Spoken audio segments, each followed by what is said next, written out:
The FBI has released a new hate crimes report which shows there's been a 6% increase in hate crimes across the country since last year. And you won't believe this, that makes it one of the worst years for hate crimes in more than a decade. The largest group targeted, Black people, with more than 2,700 incidents reported. BNC San Francisco.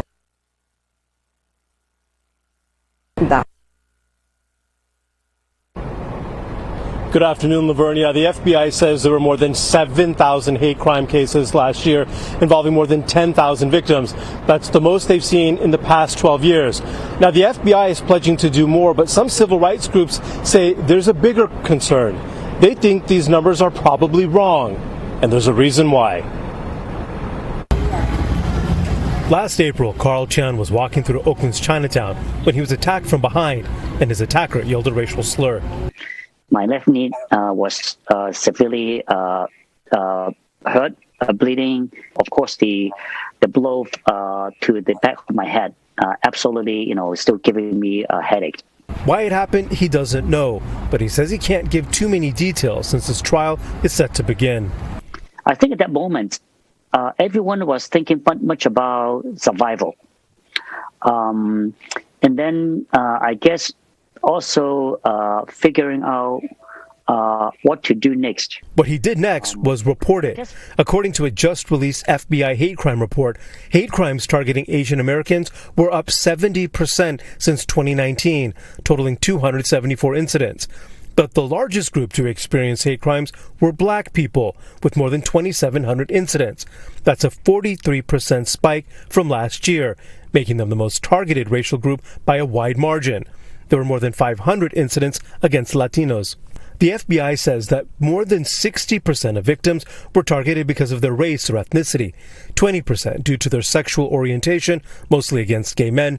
The third largest group were attacked because of religion. The report says there were more than 10,500 victims.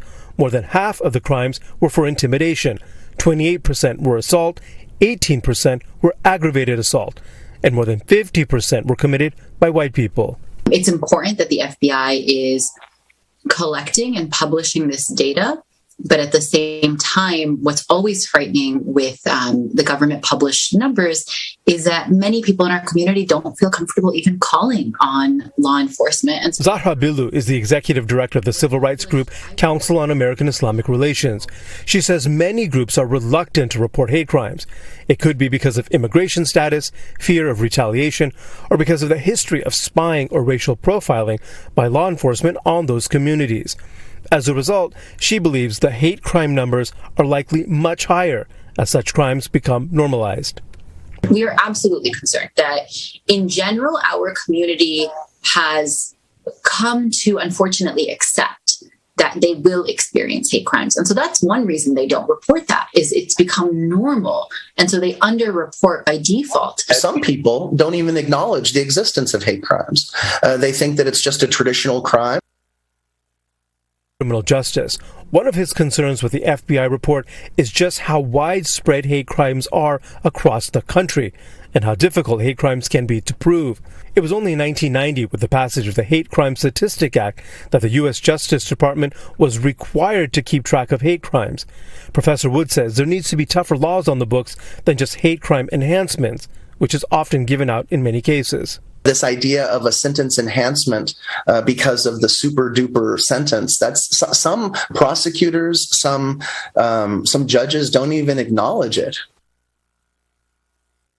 I want to add the FBI was not available for an interview for this story, but they did tell me they're launching a national campaign to encourage more people to report hate crimes here in the Bay Area. That program starts in a few weeks. Reporting live, Ansar Hassan, BNC.